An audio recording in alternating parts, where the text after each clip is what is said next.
Hi, this is Jaya. In this video, we shall see the summary of Irony as a Principle of Structure by Cleanth Brooks.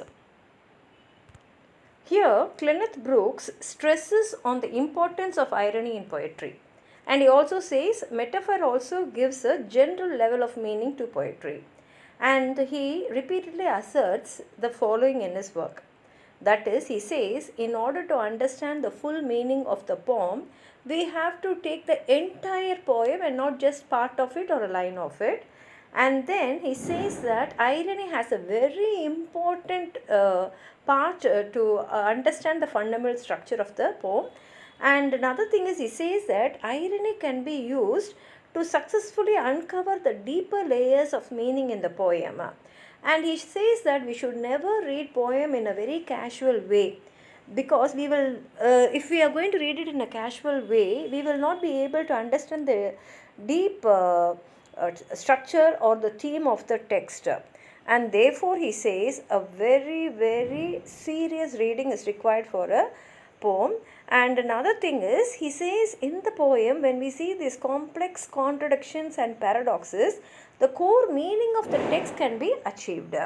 And he talks about the four main concepts in this essay. He says about the concept of metaphor, organic relationship, context, and irony. And when he speaks about irony, he says that irony gives a pressure to the context. For instance, he gives this sentence. When we say, this is the fine state of affairs. Now, when you read this line, you understand that it is an appreciation from reading the lines.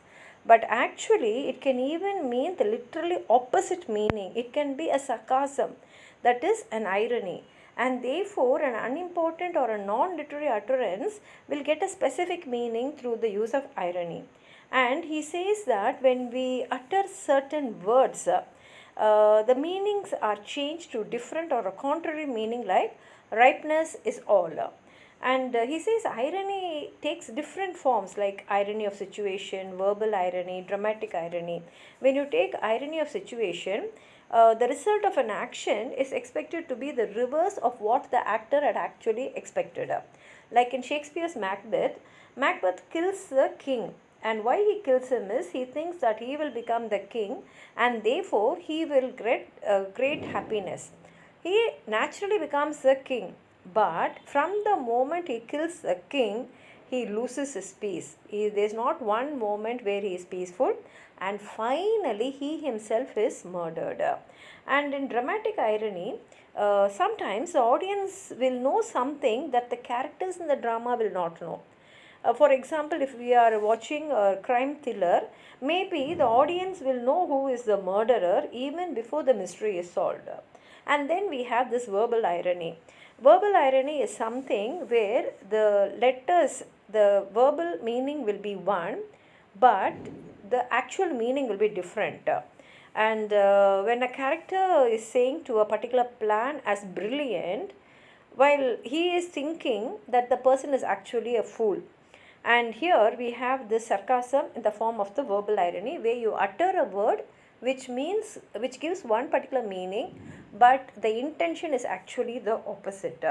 And there are different modes of irony, like tragic irony, self-irony, playful, arch, mocking, gentle irony.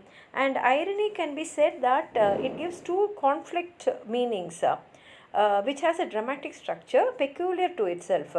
That is, in appearance it will give one meaning, which is the meaning of that word, but actually the real meaning will be entirely the opposite of what it means. And therefore he says that this we can find in many places. And then he goes to irony which is said in the poems. For example, he takes Dover Beach by Matthew Arnold. Here we find a speaker. He is standing with his beloved and looking out of the window at the sea. And the moonlight has thrown a deceptively white sheet of color over everything. And when he is listening to the roar of the waves as they ebb and flow, the speaker starts making his philosophical observations. And also Brooks lists out a number of reasons for the use of irony in modern poetry. One thing is, there is a general breakdown in belief, and to the modern mind does not accept universal statements of truth. They do not accept it. and there is a depletion and corruption of language itself. And moreover, the growing consumption of popular arts has corrupted both belief and taste. And therefore, the modern poet is burdened with the task of rehabilitating a drained and tired language. And the task of qualifying and modifying a language is actually burdened upon the poet. And he says that modern poet is addressing a public who have already developed a taste for popular, cultural and commercial arts. So by using irony, the modern poet succeeded in bringing both clarity and passion into his evoke of art or the poem. Here Brooks gives the example of Randall Gerald's poem English Air Force, where we find a lot of words which have many possible meanings, and each meaning is voted and no one meaning cancels out another meaning. Here in this poem we find a Air Force man who holds opposing meanings in the context of the poem. On the one hand, the poet talks about the essential justness of man, and at the same time on the other he uses the image of Pontius Pilate who washes his hands in blood. The poem dramatizes the situation of the fighters during the ever so accurately, both as puppies and villains, and the poem goes beyond the eloquent presentation by the poet to the very source from where all our understanding and beliefs begin. And this function is, in Brooks' opinion, what good poetry does. Finding its proper symbol, defined and redefined by the particular metaphors, the theme becomes a part of the reality in which we live, an insight growing out of a concrete experience.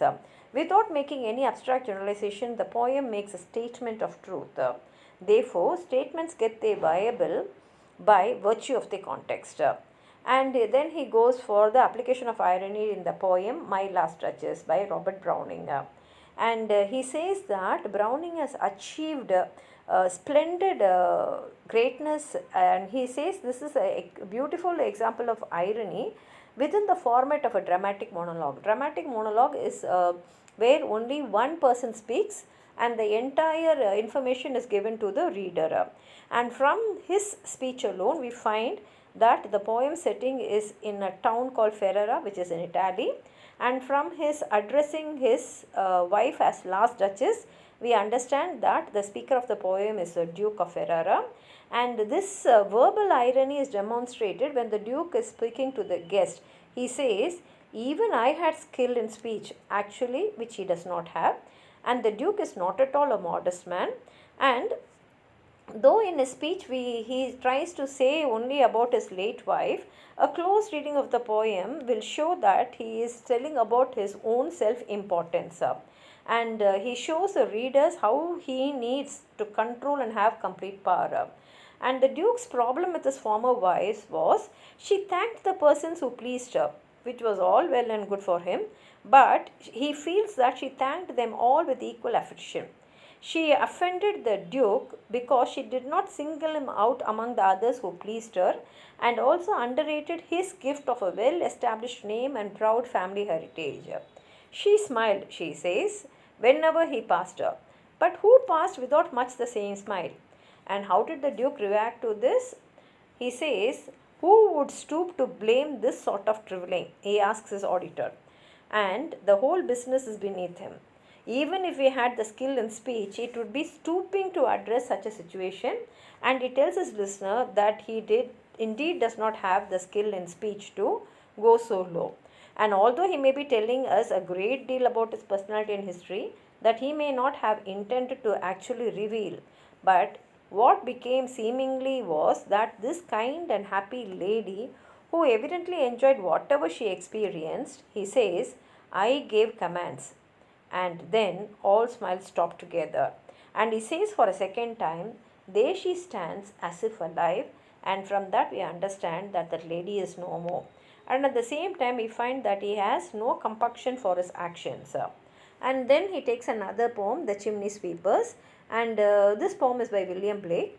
Here the poem is a poignant depiction about the wretchedness and abject misery of young and innocent children who are forced to live in extreme suffering and hardship as chimney sweepers. And there are many instances of irony in this poem.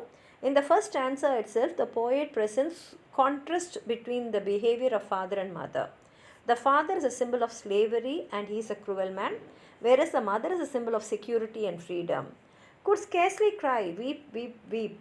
So you chimneys, I sweep, and in soot I sleep. And from these lines, the poet wants us to understand that the children are so young that they weep. Ironically, poet portrays the innocence and misery of the children. Tom Dream is also ironical as everything is joys and they are free to leap and frolic, yet he still wake up to the world of oppression because they don't have time to play, they cannot play, they have to work very hard, and he goes to work feeling happy and warm because of the dream. And when it is a job that will essentially would kill him, that is, he will die very young because of the job which he is doing, but he is happy because he had a dream and he doesn't realize what he is actually undergoing.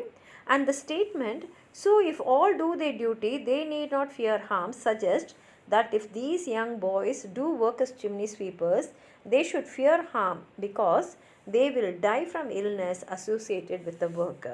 And in this poem, the poet skillfully portrays the contrast through innocence and experience. Innocence suggests the naturalistic world of the childhood, and experience suggests the adult world of corruption and restraint. And this poem reveals multiplicity of meaning through ironic statement. The poet expresses a psychological condition. The poem also reflects the poet's zeal for social reform and the challenging stance that he adopted towards authority. And coming to metaphor, Brooks states that by using metaphor in modern poetry, the poet can deal with universal things in the world. For example, he says metaphor helps to give a more general and universal level of meaning, and as an example, a red rose. Rose is a particular flower which gives fragrance, but here the poet suggests the universal thing, that is, rose is actually love. And according to Brooks, a poet should take this kind of risk of saying something particularly and obscurely because he cannot make direct statements. If a poet makes direct statements, poetry will be full of abstractions and threats, and finally it will not be poetry at all. And then coming to organic relationship, Brooks says that metaphor implies a principle of organic relationship. That is, the poetry will have different elements like words, phrases, images, symbols, figure of speech, rhyme, rhythm, meter, etc. But all of them contribute to generate the meaning in the poem, and all these parts are interdependent and all are connected to the main theme.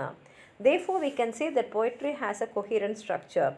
And in order to explain this organic relationship, he gives the example of a plant, a kite, and a drama, where different parts will give the total effect. In a plant, for example, we have roots, stem, branches, flowers, etc. And in a kite, the tail is the one which actually navigates the kite's function. It brings the kite down, or it also helps the kite to rise up. And even in the plants too, the several parts only allow the plant to grow as a whole. All of these elements contribute in general meaning of a poem. The total effect proceeds from all the elements in the drama, and in a good poem as in a good drama, there is no waste motion and there are no superfluous parts. Thus, small things are important to form a big complete. And coming to the context, he says that context means relationship of words with each other and with the main theme that poetry generates. All great poems have poetic qualities because of a particular context. All great poems have poetic qualities because of a particular context, meaning of a particular utterance becomes something different because of the context. Poetic statement gain new meaning of unexpected references because of context and not when they are isolated. When a particular sentence is used for a particular context, the meaning gets modified or changed. Simple statement gets a different meaning in literary context. Meaning of a particular utterance becomes something different just because of context. For example, the common word never, when it is repeated 5 times in King Lear, it becomes one of the most poignant lines just because of the specific context. The statement like 2 plus 2 equals 4 or square on the hypotenuse of a right angle triangle is equal to the sum of the squares on the two sides are equally true in any possible context, while poetic statements give new meaning to unexpected references because of the context and not in isolation. Thus, by examining how irony functions within a poem, we can better appreciate its complexity and the way it shapes our interpretation. This is a short summary. If you have anything more to add on to what I've said, Please write it in the comment box, like the video, share it with your friends, and if you have not subscribed my channel, please subscribe and support. Thank you.